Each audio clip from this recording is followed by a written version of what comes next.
आज 29 जानेवारी. आपण 29 जानेवारीचे चालू घडामोडीचे प्रश्न पाहणार आहोत.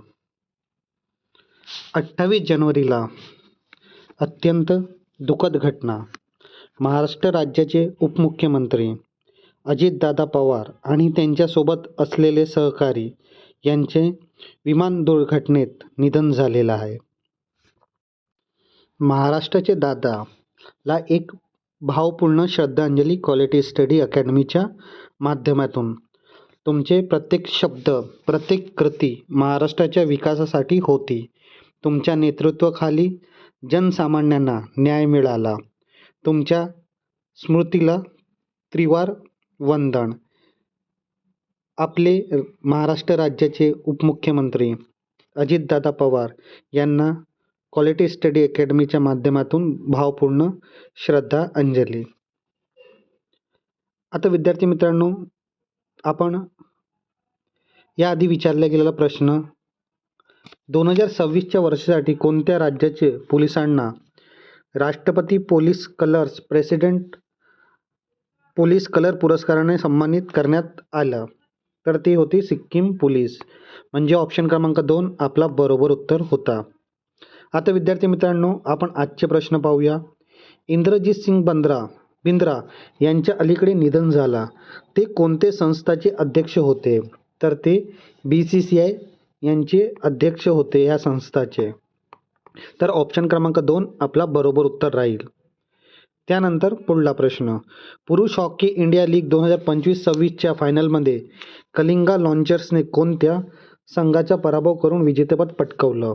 तर तो संघ आहे, त्यांना हरून रांची रॉयल्सला हरून विजेतेपद पटकावलेलं आहे. म्हणजे ऑप्शन क्रमांक 3 आपला बरोबर उत्तर राहील. आता आपण याबद्दल माहिती पाहूया. हॉकी इंडिया लीग 2025-26 विजेते संघ कलिंग लॉन्चर्स. कुणाला हरवलं? रांची रॉयल्सला. अंतिम धावसंख्या कलिंग लॉन्चर्सनं 3-2ने विजेतेपद पटकावलेलं आहे. मैदान कोणता होता? तर ओडिशा भुवनेश्वरचा कलिंग स्टेडियम. तारीख 26 जानेवारी 2026. विशेष यश कलिंगा लॉन्चर्सनं दुसऱ्यांदा हे विजेतेपद मिळवलेलं आहे. याआधी 2017मध्ये त्यांनी विजेतेपद पटकावलं होतं.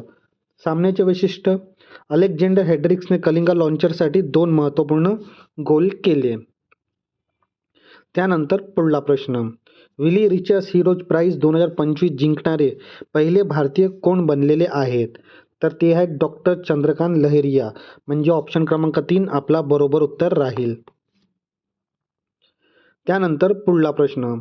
भारतीय वृत्तपत्र दिन कधी साजरा केला जातो? तर तो 29 जानेवारीला साजरा करण्यात येतो. म्हणजे ऑप्शन क्रमांक 4 आपला बरोबर उत्तर राहील. त्यानंतर त्याबद्दल आपण माहिती पाहूया. भारतीय वृत्तपत्र दिन 29 जानेवारीला साजरा करण्यात येतो. 29 जानेवारी 1780 रोजी भारताच्या इतिहासात पहिले वृत्तपत्र हिक्कीज बंगाल गॅझेट सुरू करण्यात आलेलं होतं. संस्थापक जेम्स ऑगस्ट हिक्की. शहर कलकत्ता, आजचं कोलकाता. महत्त्व: हे केवळ भारतातच नाही तर आशियातील पहिले छापलेले वृत्तपत्र होतं. उद्देश: लोकशाहीचा चौथा स्तंभ मानल्या जाणाऱ्या वृत्तपत्रांचं महत्त्व अधोरेखित करणं. त्यानंतर पुढला प्रश्न. अजित पवार यांनी महाराष्ट्राचे मुख्यमंत्री म्हणून पहिल्यांदा कधी शपथ घेतली? तर तो वर्ष होता 2010. म्हणजे ऑप्शन क्रमांक 2 आपला बरोबर उत्तर राहील. त्यानंतर पुढला प्रश्न. अजित पवार खालीलपैकी कोणत्या विधानसभा मतदारसंघाचे प्रतिनिधित्व करत होते? तर ती बारामती विधानसभा होती. तर ऑप्शन क्रमांक 3 आपला बरोबर उत्तर राहील. त्यानंतर पुढला प्रश्न. सध्या महाराष्ट्र सरकारमध्ये 2026 अजित पवार यांच्याकडे कोणते मुख्य मंत्रालय होते? तर या प्रश्नाचं उत्तर आहे अर्थ आणि नियोजन मंत्रालय. म्हणजे ऑप्शन क्रमांक 2 आपला बरोबर उत्तर राहील.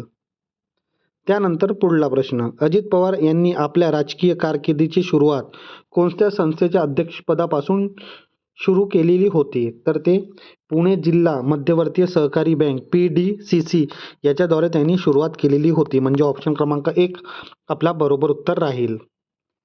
त्यानंतर पुढला प्रश्न, महाराष्ट्राचे उपमुख्यमंत्री अजित पवार यांच्या एक विमान अपघातात निधन झालं. ते विमान कोणत्या कंपनीचं होतं? ते विमान VSR एव्हिएशन या कंपनीचा होता. म्हणजे ऑप्शन क्रमांक 4 आपला उत्तर राहील. आता विद्यार्थी मित्रांनो, आपण एक्झाम पॉईंट ऑफ एक महत्त्वाचा टॉपिक पाहतो. तर आजचा आपला महत्त्वाचा टॉपिक आहे, जे महाराष्ट्र राज्याचे मुख्यमंत्री होते अजितदादा पवार यांच्या संदर्भात आपण संपूर्ण माहिती आता पाहणार आहोत. तर त्यांचे कार्य, त्यांचा जन्म कुठे झाला आणि त्यांनी कोणकोणते कार्य आपल्या महाराष्ट्र राज्याने देशासाठी केले त्याबद्दल आपण संपूर्ण माहिती पाहणार आहोत. चला आता आपण पाहूया. दिनांक 22 जुलै 1959 देवाडी प्रवार, राहुरी, अहिल्यानगर येथे त्यांचा जन्म झाला. शिक्षण BCom.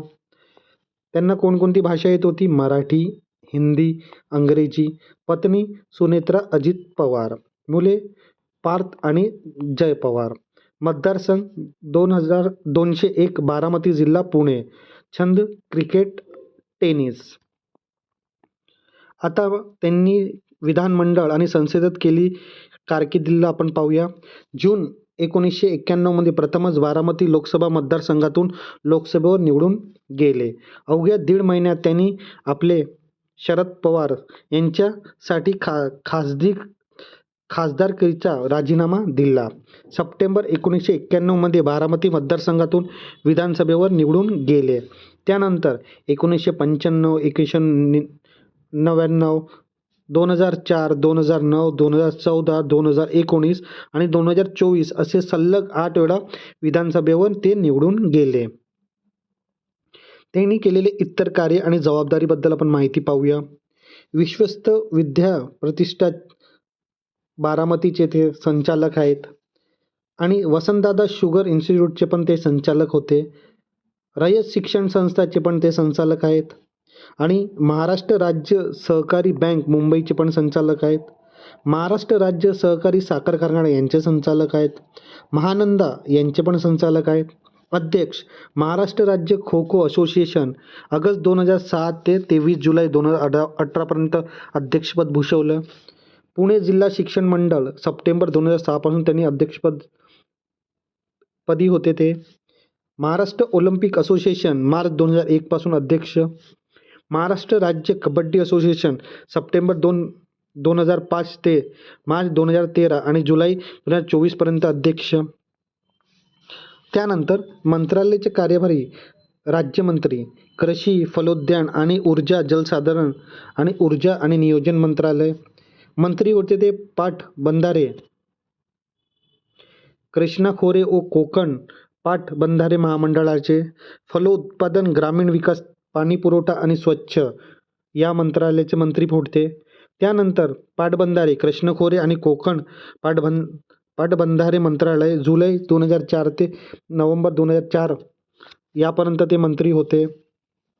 त्यानंतर जलसंपदा, कृष्णा खोरे पाटबंधारे महामंडळ वगळून लाभक्षेत्र विकास, पाणी पुरवठा व स्वच्छता यांचे मंत्री होते. नोव्हेंबर 2004 ते नोव्हेंबर 2009 पर्यंत जलसंपदा यांचे मंत्री होते. त्यानंतर उपमुख्यमंत्री म्हणून त्यांनी वित्त व नियोजन, ऊर्जा मंत्रालय त्यांच्याकडे होता. 11 नोव्हेंबर 2010 ते 25 सप्टेंबर 2012 पर्यंत ते उपमुख्यमंत्री होते. त्यानंतर उपमुख्यमंत्री म्हणून त्यांनी वित्त, नियोजन, ऊर्जा मंत्रालय 7 डिसेंबर 2012 ते 2014 पर्यंत होते. त्यानंतर उपमुख्यमंत्री म्हणूनच त्यांनी 23 नोव्हेंबर 2019 ते 26 नोव्हेंबर 2019 पर्यंत ते उपमुख्यमंत्री होते. त्यानंतर पण उपमुख्यमंत्री होते वित्त, नियोजन, ऊर्जा मंत्रालय 30 डिसेंबर 2019 ते 29 जून 2022 पर्यंत. त्यानंतर ते विधानसभे विरोधी पक्षाचे नेते होते. 4 जुलै 2022 ते 30 जून 2023 पर्यंत विधानसभा विरोधी पक्षाचे नेते होते. त्यानंतर त्यांनी उपमुख्यमंत्रीपद वित्त व नियोजन आणि ऊर्जा 2 जुलै 2023 ते 26 नोव्हेंबर 2024 पर्यंत त्यांनी उपमुख्यमंत्रीपद भूषवले. त्यानंतर ते शेवटदा म्हणजे अखेरपर्यंत 5 डिसेंबर 2024 ते अखेरपर्यंत ते उपमुख्यमंत्री होते वित्त, नियोजन आणि ऊर्जा या मंत्रालयाचे. तर 6 वेळा त्यांनी उपमुख्यमंत्रीपद भूषवलेले आहेत. तर विद्यार्थी मित्रांनो, हा महाराष्ट्राचा खूप मोठा लॉस आहे, जी भरून काढणं अशक्य आहे. तर अजितदादा पवार यांना क्वालिटी स्टडी अकॅडमीच्या माध्यमातून भावपूर्ण श्रद्धांजली. आता यानंतर विद्यार्थी मित्रांनो, आपण तुमच्यासाठी एक क्वेश्चन ऑफ द डे तुमच्यासाठी असतो. या प्रश्नाचं उत्तर नक्की तुम्ही कमेंट बॉक्समध्ये सांगा. तुम्हाला येत नसेल तरी तुम्ही ट्राय करायला हरकत नाही.